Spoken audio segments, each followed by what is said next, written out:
Oh, did you? Did you go out? Yeah, nice. We were, yeah.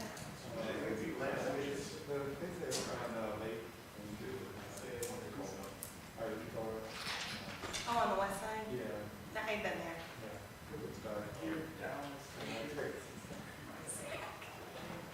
Oh, that's cute.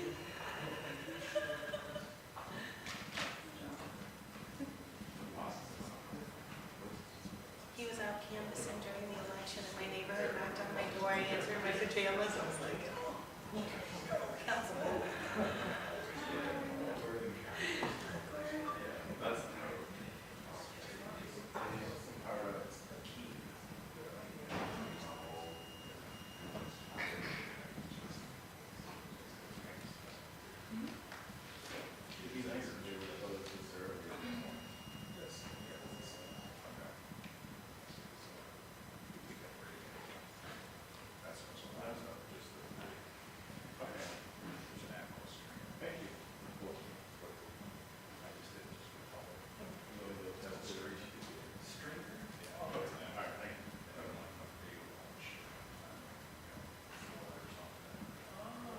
They tell you they wanted this spring?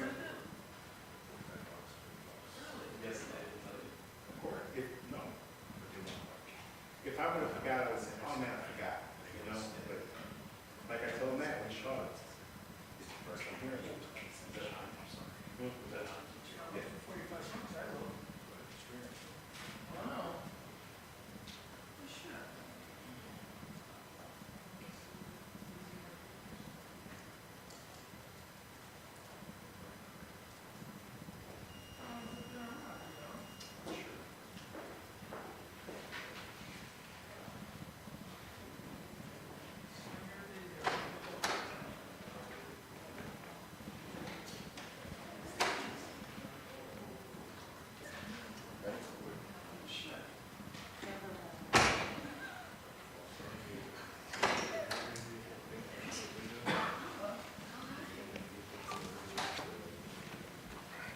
Thank you.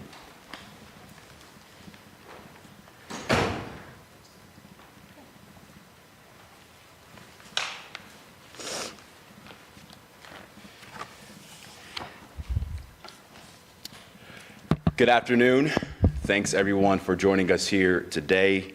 At the onset, I want to just say that this will be the first of many briefings we'll conduct with the press to update the public on the work our administration is doing to combat gun violence across the city. I want to say, beyond just being mayor, as a citizen of Cleveland and as a citizen of this country, I'm both saddened and angry at the level of gun violence we're seeing in Cleveland and across the nation. Right in our city, we've had 61 gun-related homicides year to date. We're seeing victims from ages 3 up to 101 years old. And our children are becoming victims of negligence and victims of thoughtless gun violence.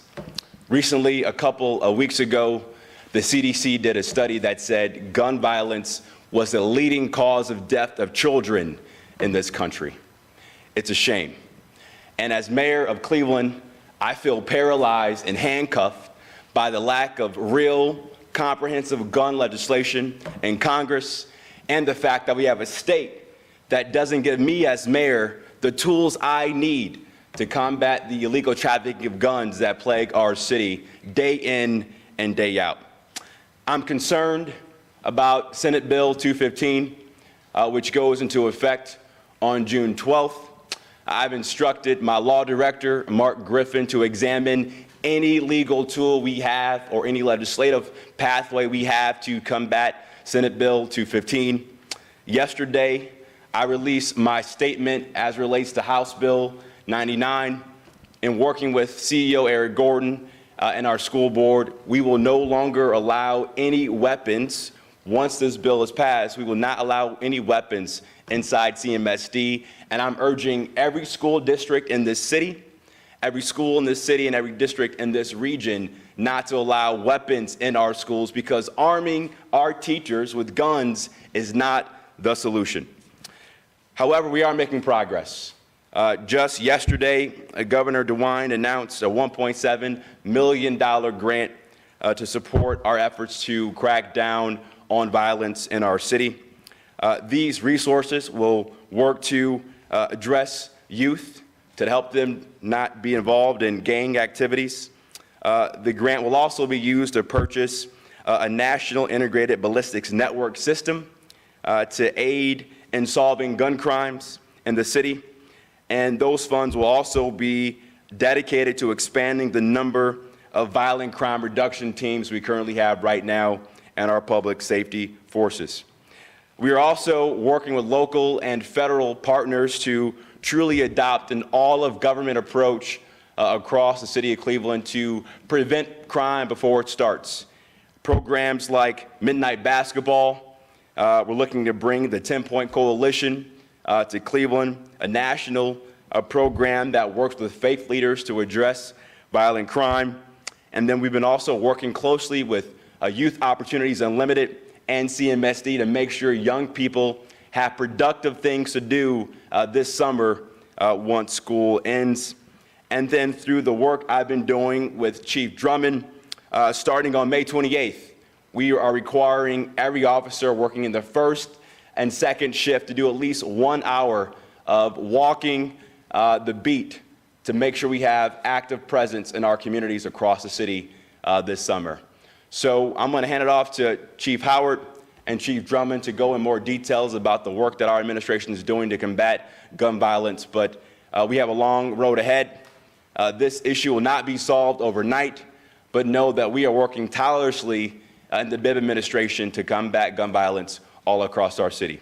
Chief Howard. Thank you, Mayor. And thank you, Mayor, for your dedication to public safety. The City of Cleveland Department of Public Safety continues to work every day to make Cleveland a safe place to work, live, and play. Cleveland, however, like urban areas across the United States, has seen a rise in violent crime, especially in gun violence, in recent years. The safety divisions of police, fire, EMS continue to implement best practices and high-level trainings in order to continue to provide the best services to the citizens and victims experiencing critical incidents.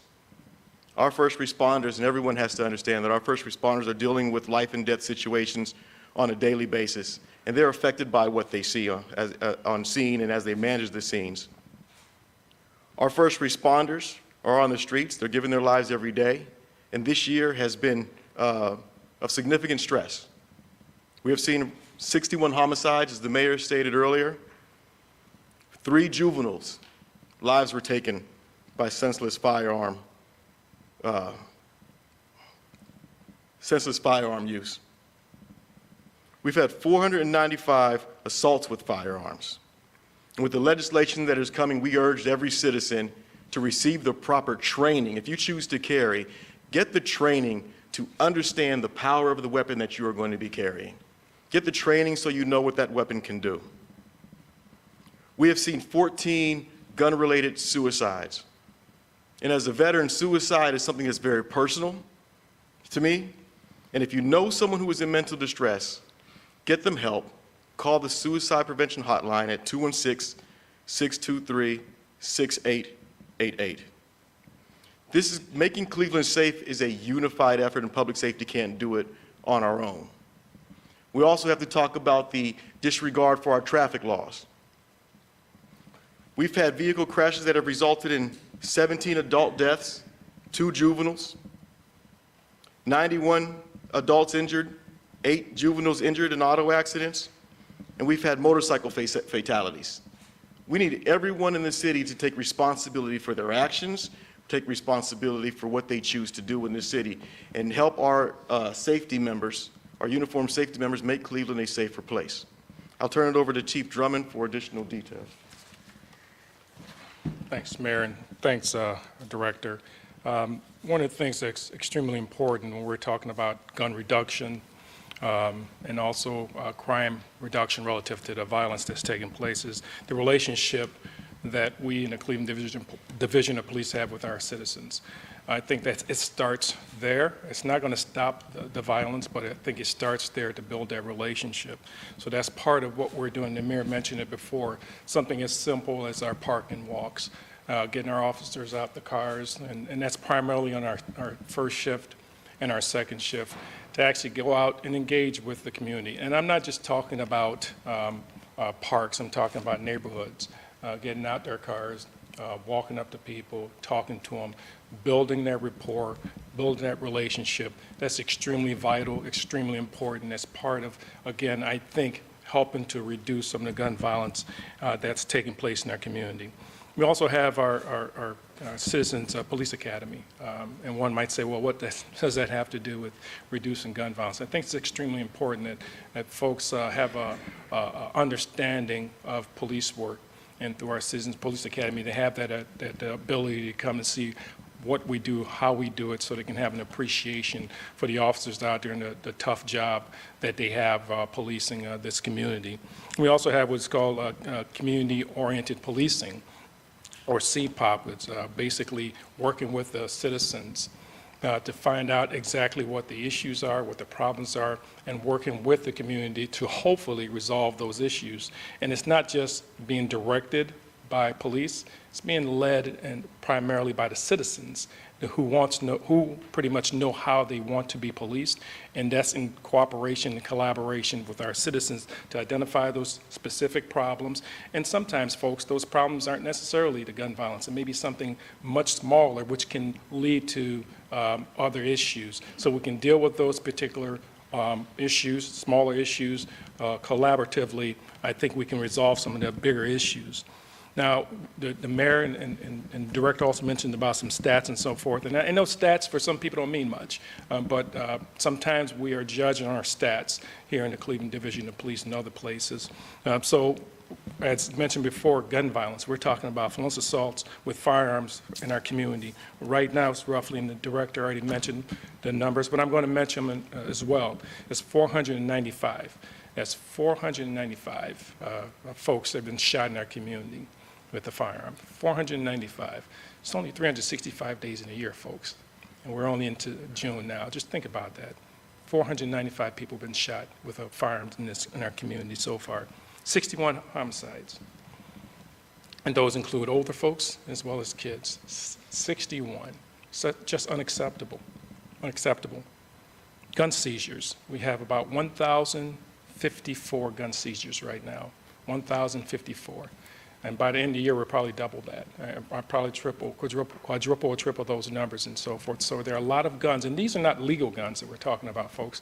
These are illegal guns that we're taking off the street pretty much daily by our officers out there who are working very diligently. And also, the director mentioned about the traffic accidents and the fatalities that are taking place. It seems to me in the last couple years, and I actually had to ask my staff, is it just me, is it just an aberration that it appears to be a lot more accidents and more fatalities from 2020, 2021, now we're in 2022 and so forth. It seems like there are more reckless operators out there driving the vehicles and so forth. So I was charged by the mayor and to make sure that we increase our capacity relative to citations. And that's what we've done, and we continue. And one will say, and one can look up the stats from last year. I'm sure some people will do that, which is fine. We have it out there, we're transparent and so forth. And they'll say, well, you know, Chief, you're talking about citations, the importance of it. The mayor is telling you to make sure that you do that, and we are. We have a lot of responsibilities, but traffic enforcement is just equally as important. And so far, we've issued over 4,000 citations. That includes speeding, seatbelt enforcement, no driver's license, and other things. So it's over 4,000 that we've issued so far, and we continue to issue citations. And also, part of that, too, is the partnerships that we leverage. We have our partnerships with our federal agencies. We have task force officers, that's Cleveland police officers, embedded with ATF agents, with FBI agents, with the U.S. Marshal Service and so forth, and that's extremely important. And why is that important? When you think about it, when we're targeting individuals, and we do, we try to find the most violent individuals in our community and target those people and pull them out of our communities, get them out of our communities. take them through the court system, hopefully through the U.S. court system, and hopefully they're convicted there and they're out of our communities much longer. That's why that's so important. So that's our partnership and leveraging our partnerships. We also leverage our partnerships locally with the Sheriff Department as well as the State Highway Patrol.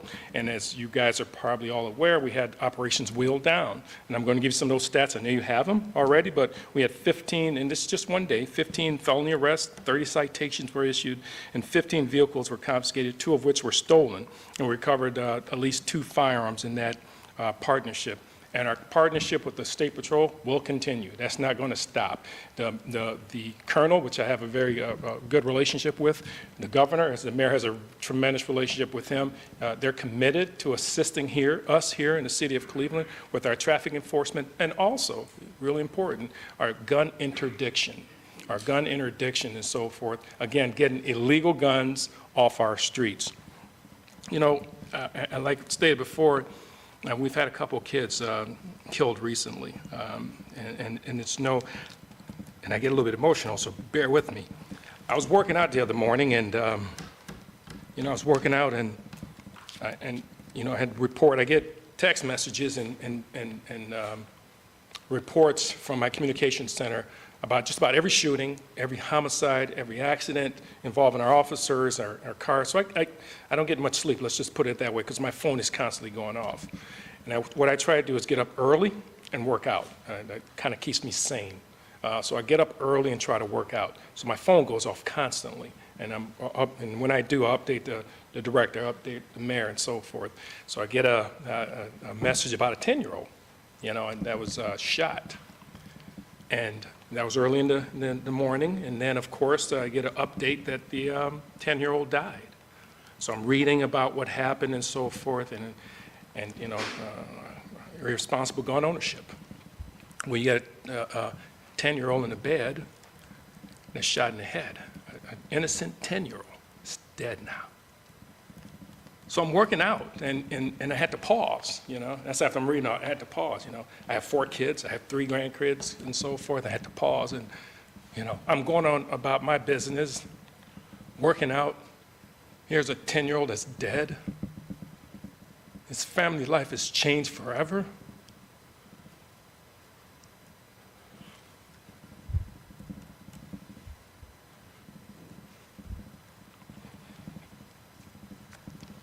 And I just, you know, life has to go on, and we all know that. You know, so as a police officer for 33 years, I'm thinking to myself, what can I do? What can we do collectively to prevent those things from happening? What can we do? And I'm telling you, as a parent, as a police officer, and then primarily as a police officer, for prevention, there's very little I can do. There's very little my 1,300, 1,400 officers can do. That's individuals that have to take ownership and responsibility and have responsible gun ownership. You have to be responsible for what you're doing because it affects lives. Obviously, you have the 10-year-old now who's deceased. Their family's forever changed. You have the person responsible for it, who's a relative of that child, who now has to face those circumstances, situations, and the consequences, associated with that. You know, there's a potential that particular person could be charged with reckless homicide. It's an F2, folks. It's an F2. Lives changed forever, sometimes because of irresponsible gun ownership. You know, I'm just deeply troubled by that. As a father, as a husband, as a grandfather, I'm deeply troubled by that. And I think society should be too, and our community should be too as well. Excuse me, I'm sorry.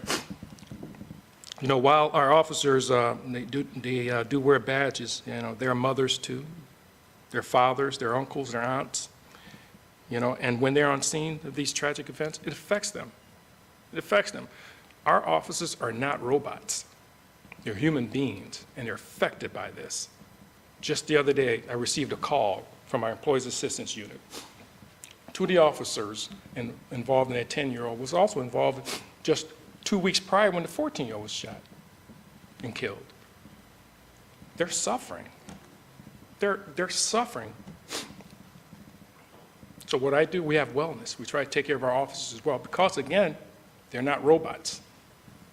They're human beings. So we have to take care of them as well. So they're affected as well.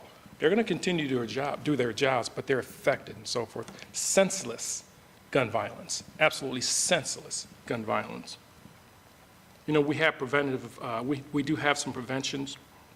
We have Eddie Eagle gun safe programs. It's primarily through our community relations unit, and they do that through the schools. But also, you know, Senate Bill, the mayor mentioned about Senate Bill 215. It's going to take effect next week. And I'm not going to get into the politics of it. That's one thing I can tell you. Again, being a police officer for 33 years, I'm not a politician. Not a politician by no stretch of imagination. I'm a police officer. And I'm going to police, and I'm going to provide service to the community. I'm not a politician, so I stay out of politics. But I urge individuals who are going to carry weapons to please get the proper training and understand the weapon that they have. I urge our citizens to do that in our community. Part of also what we need to do is leverage technology to help us in gun violence reduction and so forth, and that's through our real-time crime center. We have that. We have monies that came from the governor to enhance our abilities and the capacity and capabilities with our real-time crime center. That includes adding more cameras to the city of Cleveland, which we intend on doing that. We work with our council members, our district commanders to identify areas where we can put additional cameras in, and that's what we're doing. We also have ShotSpotter. Now, there are some folks that may not like ShotSpotter, but I can tell you in the 3-mile area that we have in the 4th District, we're seeing dividends. Our officers respond when they get a hit. It's evaluated, it's verified, and our officers, because they have the capability to get the detection in their zone cars, they get that and they respond immediately to that area where the gunshotting is pretty precise. They can get there, and part of their responsibility, if there are no subjects there, no suspect, is to get out their vehicles and look for potential victims, which means not just in that particular area, maybe in a backyard, or maybe in a field and so forth. It's part of their responsibility to walk around and hopefully find evidence. If not evidence, if there's a victim, and they've done that several times. I don't have the stats in front of me, but our officers have come on shootings immediately after shootings and actually saved several lives because all of our officers are now required and are trained for first aid, and they have first aid kits in all of their cars. So we're doing what we can here. It's a collaborative effort. I appreciate the mayor and the safety director and all the support that we have, of course, Commissioner Carlton, EMS, and their response to the unfortunate gun violence that's plaguing our city. But I can tell you with the Cleveland Division of Police, we're committed. We're committed to do everything we can to reduce the gun violence and provide stellar service to our community. But it's important to understand, and I'll have to stress this, you know, we can't do it alone. I think the director said as well, we just can't. We need our community to assist us. We need your help to help us provide the best possible service to our community and also help with the gun violence and so forth. And I've said it before, and I'll continue to say it, and it's important to understand. Historically, police and law enforcement has been reactive. That's what we are. I mean, that's just the reality of it. And that hasn't changed. We try to be as preventative as we can, but we're reactive. You know, something happens, they call, we respond. And hopefully from our response, and hopefully with technology, if there's a crime is committed, we're able to solve those crimes and so forth from obviously technology, people in the community providing us information, so we can put that together and hopefully take people out of our community that shouldn't be in our community. But we respond after something happens. So, and again, that's not necessarily going to change, but we're going to leverage technology to assist us. We're going to maintain and build relationships in our community and so forth, so we can build that trust in our community so people feel comfortable and can trust us and give us information that'll help us solve some of these crimes that are taking place and take bad actors out of our community, which is extremely important. Take bad actors out of a community. But again, we're really committed to doing the best possible job we can for the community. I'm sorry I got a little long-winded and got a little emotional, folks, but It's important that folks understand that there's a lot going on in our community. We have to take care of our kids, we have to take care of our communities, we have to take care of our seniors. Thanks. Thank you. Thank you, Mayor, Chief Director. I just wanted to provide some quick comments. For every traumatic incident, there's obviously a medical response that goes with it. And as the primary provider of pre-hospital care in the city of Cleveland, the women and men of the Division of EMS are intimately familiar with treating patients with traumatic injuries.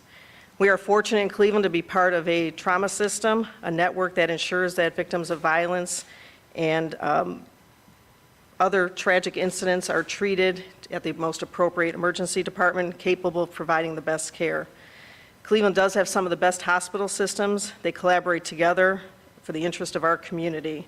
From treating the patient to the violent interrupters working at the hospitals, if you're not aware, they work very closely with the victims and their families. The impact of gun violence in our community is destructive, not just to the victims, our patients, but to our entire city. The Division of EMS has seen a steady increase over the past several years of death and injuries from penetrating trauma. We saw a 30% increase from 2019 to 2021 of severe trauma from penetrating injuries. This year, the most significant impact that we're seeing is children under the age of 18-year-old, our pediatric patients. The women and men of the division are trained, obviously, to prepare and handle all emergencies, and they work tirelessly to save our victims. From the moment they arrive on the scene, the victims become our patients become our family. When our caregivers are unable to change the course of a devastating traumatic injury, they now become caregivers to the family and friends that surround that victim. When a child is an unfortunate victim of gun negligence and violence, our hearts are broken, and they fight against the clock to provide emergency care and transport to definitive care. There are miraculous outcomes, but as we now know, there are very few. With all the training and education that we provide to take care of sick and injured, there's nothing that we can mentally prepare the women and men of the division for the reality of responding to a home where a child, and I say a child, as we've all said, has been senselessly shot, seeing the most innocent among us, the children of our community with injuries that are incompatible with life, as they lie sleeping in their bed or playing outside in their front yard. The acts of violence have taken an emotional toll on all the Division of EMS members. We are grateful for our employee assistance programs that provide assistance and help them navigate their feelings of hopelessness and despair. We need them to continue to be able to provide life-saving treatment to the victims of violent and senseless crimes. And I think it's important for everybody to be aware that it's not just the injury, there's all the aftermath that comes after it. Thank you.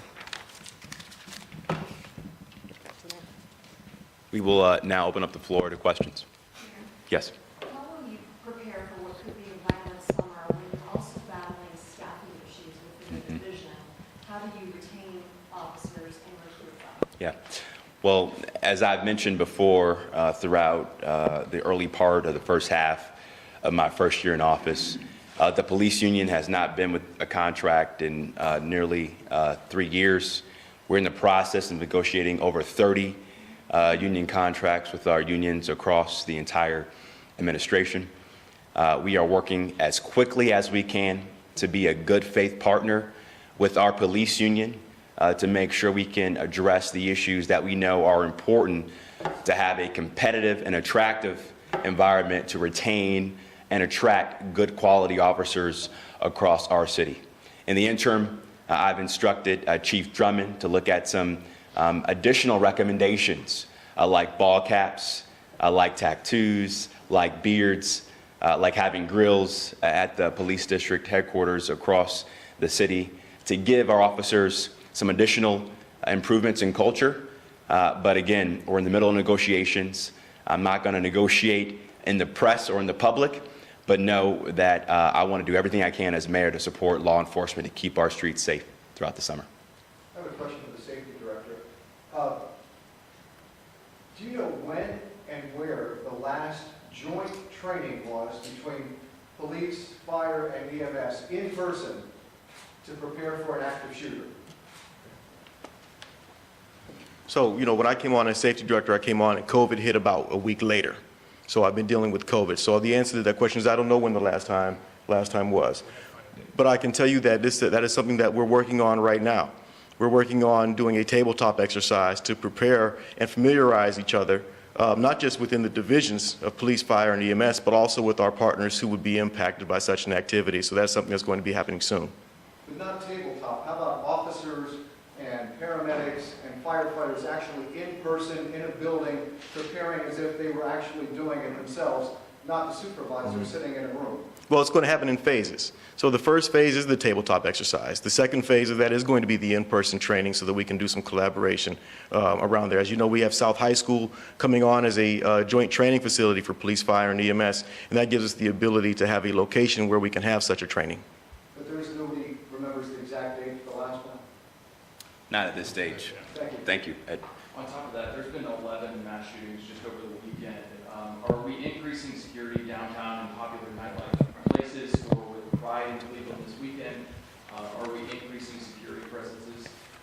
That's a good question. It's alarming the amount of mass shootings that's taking place throughout the United States. And what I've charged my commanders to do is make sure that we have a visible presence. We also have specialized units. As you're aware, we have the NICE unit. We have a community relations, community services unit in all the districts. And we also have violent crime reduction teams throughout all 5 districts and so forth. So they're aware of the mass shootings. So they're going to increase, again, their presence not only in the entertainment district, but throughout the city. I'm curious, with requiring every officer on first and second shift to go out and walk the beat, and, you know, officers are stretched thin, there's a reduction here. Does that requirement apply to the district detectives and the specialized investigative units? And just generally, how do you make sure that doesn't take away from your ability to solve and respond to crime? Excellent question. Excellent question. And when we mandated that, we take all that into consideration, that we're not losing any service to our community when we require the officers to actually park their cars, get out and engage in community. That's important that we do that, because again, that builds relationships, and it's important that we build relationships in the community. Our detectives are not required to do that. That's generally our uniform officers that include our community services officers. So for example, it may not, if for example, say the first district is really busy in the first shift, but there is a mandate that we have a park and walk. That mandate can go to our community services unit and so forth. So we'll take them, not from the patrol section, we'll take those particular officers and have them go out for the park and walks and so forth. And each district also has community engagement officers. Those officers are also required to go out and also park, so to speak, drive their vehicles to a certain location within the city and get out and engage the community. It's not just walking. That's the key to understand. It's just not getting out and walking. It's actually an engagement. You know, when I was the 5th District Commander many moons ago, one of the things I required of the officers was that they get out their cars and they walked. So I would go out with them periodically and do that. For example, we would park the car at 105th and Superior, and we'd walk from 105 Superior northbound towards St. Clair, and we would stop in the stores and engage and talk to people. Kids walking down the street would stop and talk to them. So that's the expectation from us, and again, that's just building relationships. And it's important for people to see us, law enforcement officers, outside of enforcement and arresting, and that's why it's important that we do that and we build relationships, but we're not taking away from the response when someone calls 911 or the 1239 emergency number. Well, the mayor charged me to make sure, he did that a couple of weeks ago. He charged me to make sure that our folks are out parking and walking. A little more challenging and difficult in the winter months, as we all can imagine. But as it started warming up, the capacity started, the amount started. But we've had some form of that for years. Like I said, I was a district commander from 2005 until 2014, and we were doing park and walks there. So we're just increasing our capacity. I was wondering if you could some of the most recent stats on the city's website has a number of arrests, a number of speeding tickets, arrests specifically for car theft or otherwise weapons, down quite a bit compared to last year. And something that's been mentioned and open in city council meetings is that there's a work slowdown going on among officers, including police. Could you sort of set the record straight with it? Is there an organized work slowdown going on? There is no work, slow down, organize, or otherwise with the Cleveland Division of Police.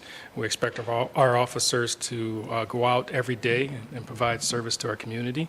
If we find out that there is, then we'll deal with it accordingly, but there's no evidence support that. The numbers are lower than last year, and it could be a variety of reasons why they are. I'm not quite sure right now. The expectation is that we treat our citizens with respect and fair. And we don't have a quota that, you're going to issue 10, 15 citations. That doesn't happen. It's discretionary in nature is our ticketing. It's discretionary, so the officers have the ability to ticket or not.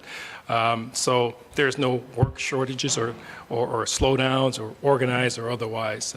Again, if we find out something like that was happening, we'll deal with it. Chief, you mentioned that there were 1,054 gun seizures so far this year. The plan is to double that. Where are you seeing this happen? You mentioned that a few were during that wheels down enforcement, but is this mostly your task forces that are doing this or traffic stops? That's another excellent question. It's all over. It's from our organized efforts through our task force officers, our CJIC, and many other specialized units. Through their long-term investigations, they're able to identify, again, bad actors who are selling illegal guns, execute search warrants, and we're able to confiscate that. I talked about our partnership with the State Patrol, and they're very good, and the same thing with our people, very good at identifying folks that are carrying illegal weapons, and we're able to confiscate that. And also, I'll be remiss if I don't mention our patrol officers. Our patrol officers out there, again, day in and day out, just doing a really good job, again, taking illegal weapons off individuals in the street, illegal weapons off of individuals in homes. For example, if someone's arrested for domestic violence, sometimes there's a court order to remove weapons from homes and so forth. So all those are part of the confiscation of firearms. Some are illegal, most are illegal, and most of them are on people that shouldn't have those weapons. And I want to close by saying this. It's madness right now that a majority of Americans support background checks, red flag laws, raising the age to buy a gun in this country to 21. So I'm encouraging everybody in this city to call their member of Congress, and I'm pleading Congress to take real action, particularly in the U.S. Senate, to pass some form of gun legislation. As mayor, I don't have the luxury of passing the buck to the next legislative session. Congress needs to act, and every citizen in this city and in this state should plead with the member of Congress to take action now. This is madness. Thanks, everybody. Have you looked at what Columbus is doing using court orders to put in gun restrictions? I think we got it. Thanks. You got it. We're all locked up.